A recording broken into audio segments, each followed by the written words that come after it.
How we doing, guys? Welcome to DT's Daily, back again for another week. I hope every single one of you have had a good weekend despite the current situation with the lockdown. Now, on today's show, we're going to be talking about Pierre-Emerick Aubameyang and some cryptic messages over the course of the weekend. We're also going to be talking about David De Gea and his desire to stay at Manchester United for many more years. And we're also going to be talking about the Premier League because some people believe that the season has to be completed. I represent my fucking self. How we doing, guys? Welcome to DT's Daily. That's right.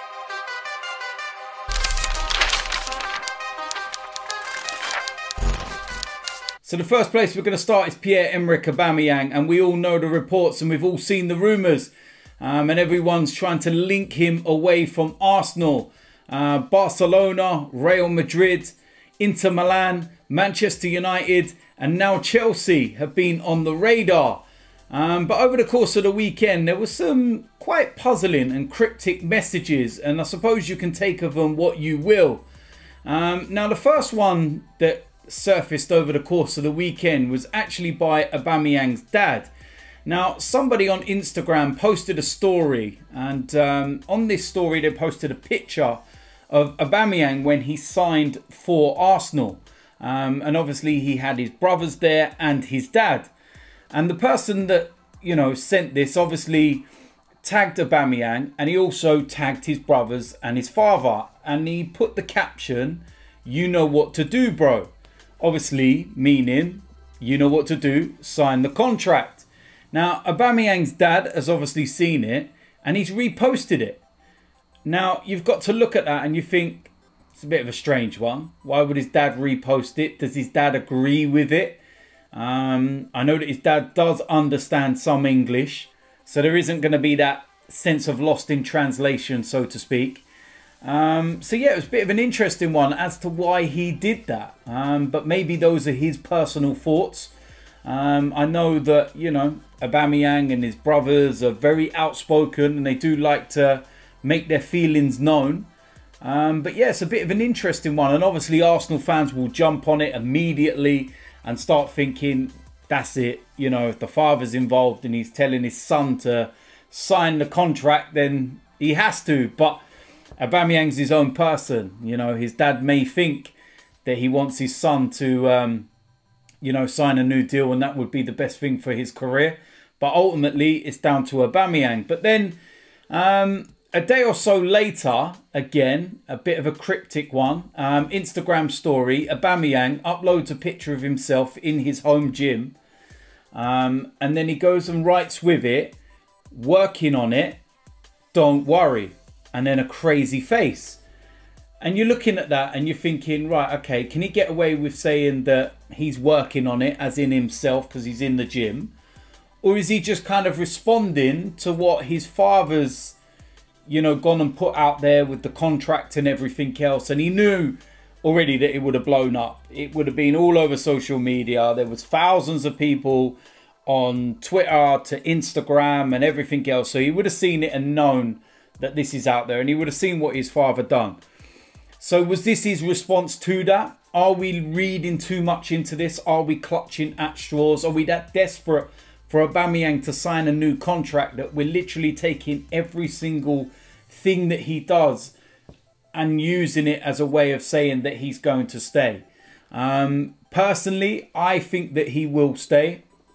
I do believe that he wants to stay at the club. I do believe that he has a close bond with the fans and, the club in itself. And I do also believe that he, has seen what Mikel Arteta has been doing since he's come in and maybe believes the ideas that are being put forward. But ultimately, we will never know. The day we'll know will be the day that he's holding up a shirt of a rival side, or he's holding up the Arsenal shirt, signing a brand new contract. But a bit of a weird one over the course of the weekend. Make of it what you will. Like I said, there's a lot of people that are looking at those messages and saying, okay, he's going to stay. And there's some people that are just saying that everyone's looking outside of context, and it doesn't mean that. But it'd be interesting. I would love for him to come out and actually just, squash the rumours or say that they're true, so we can all just get on with it and stop having to worry about all the speculation. because he's our most important player. He's right up there. He's our goal scorer, and he's got a few years left in him yet. Despite being the age of 31, he's definitely got a few years left in him. And we can't lose him, especially to the likes of Manchester United or Chelsea. Oh my word. Lost him to Chelsea, I'll be absolutely livid. Not going to happen, I'm telling you. So yeah, a bit of an interesting one. And hopefully when, you know, things start to get back to normal, we might hear a little bit more. And we might be able to put this one to bed either way. So very interesting. Next piece of news involves David De Gea. And of course, we all know that the reason why he stayed at Manchester United is because the fax machine was broken. Cost him his dream move to Real Madrid and Champions League winners' medals and everything else. But he stayed at Manchester United, and he has said that he would want to stay at Manchester United for many, many more years. Manchester United goalkeeper David De Gea says it is like a dream to be approaching 10 years at the club. It was a tricky start in England for De Gea, who joined from Atletico Madrid in the summer of 2011, as he tried to fill the void of the retired Edwin van der Sar while fighting for his place with Anders Lindegaard. After securing his status as United's #1, De Gea played a key role in Sir Alex Ferguson's final title-winning side in 2012-13 season, keeping 11 clean sheets as he earned a place in the PFA Team of the Year. Despite United failing to come close to winning a Premier League title since then, De Gea has contributed to shine individually, winning the club's Player of the Year award a record 4 times. De Gea, who signed a contract extension in September until 2023, told United's official website, "Yeah, I'm getting older. Just to be part of the club is amazing. So imagine to be nearly 10 years is like a dream. It's great to play games with this club, so I hope I can be here for many, many more years." So, bit of an interesting one. Nearly 10 years. I didn't think he was here for that long. My word, where has those 10 years gone? One part in that story, which kind of defines Manchester United since Sir Alex Ferguson left, is that De Gea has won the Player of the Year 4 times at the club. When your goalkeeper is winning the Player of the Year 4 times, you've got to question what's going on in front of him as to why he's having an absolute blinder, because it's not like they're finishing top of the league, winning Champions Leagues and everything else. We all know about Manchester United's defensive problems. But as they look to have sorted out some of those issues, is there now a problem with De Gea? Is he starting to drop his level?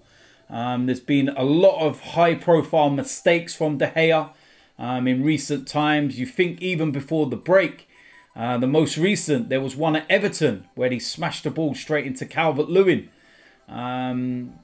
There's just so many games where he just seems to be fumbling them, dropping them in the net.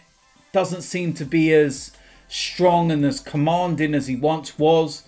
Is that down to maybe a lack of confidence because of what was in front of him and he now needs to rediscover that? Is it about the fact that he's had so many centre-back pairings in front of him that he can't really, you know, get to grips with what's going on? And he needs a steady foundation in front of him.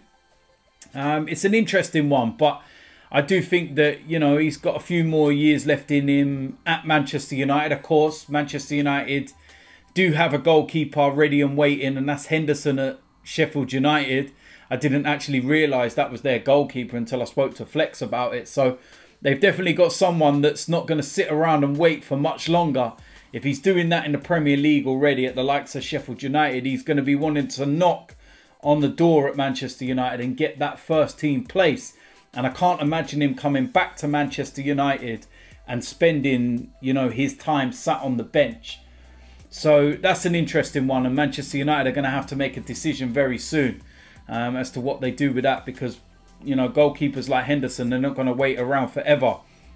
So very interesting. But yeah, listen, nearly 10 years at one club in the modern era, that's unheard of nowadays. So fair play to De Gea, and we will wait and see as to how long he remains at Manchester United and playing at the top level. Now, the last piece of news involves the Premier League, because, of course, there's a lot of talk. You know, will it, won't it?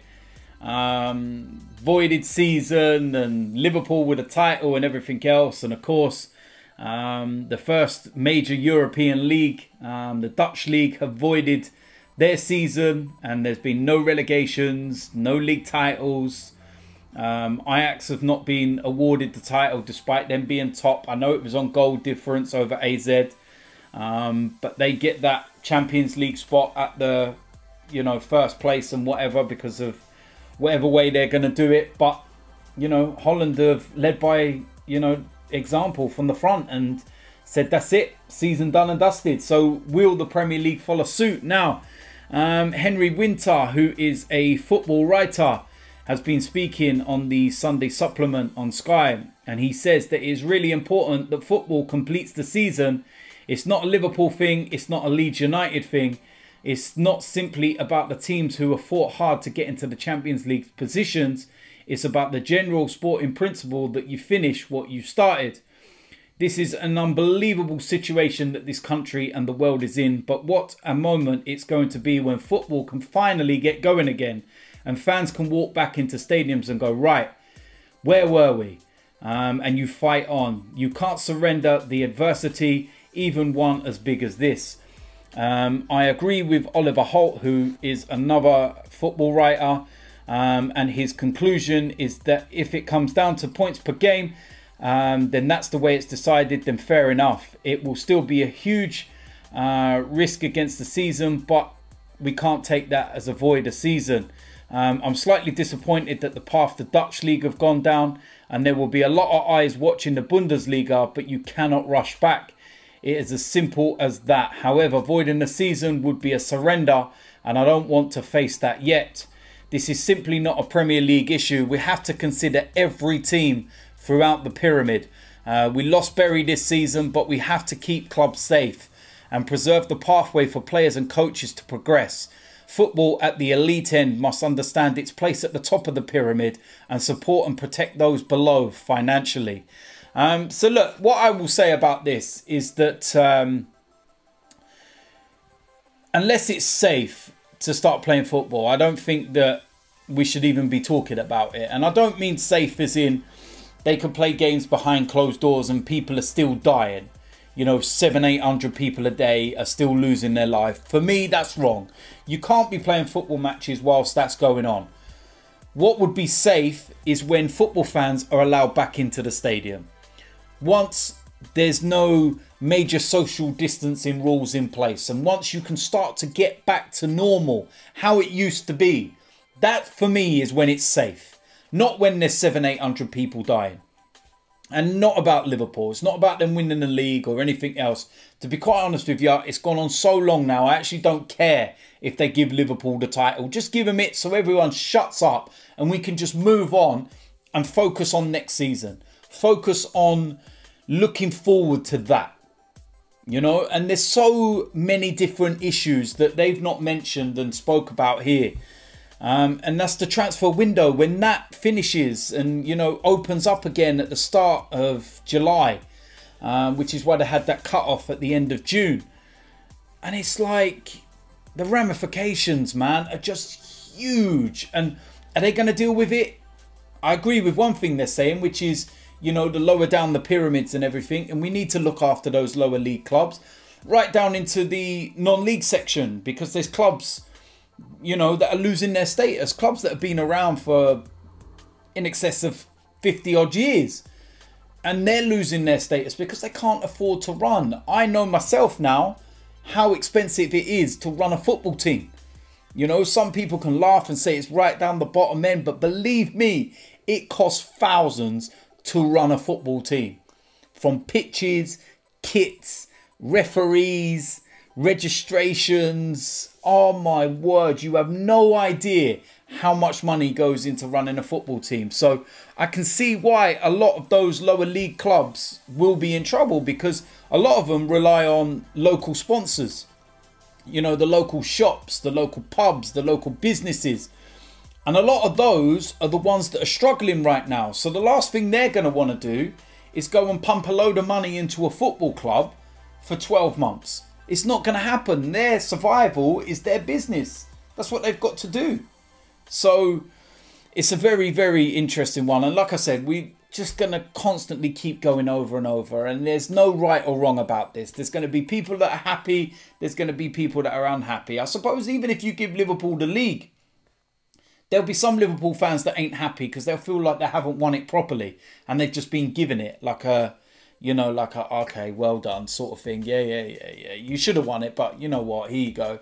Just to keep everyone quiet. So it's a no-win situation for the FA.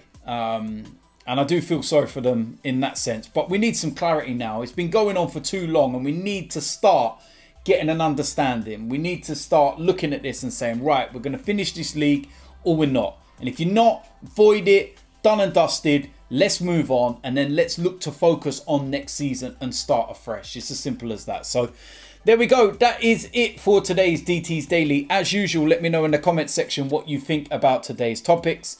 If you're new around here, hit the subscribe button. Make sure you smash a like on this video. I'll see you lot soon. I'm out of here.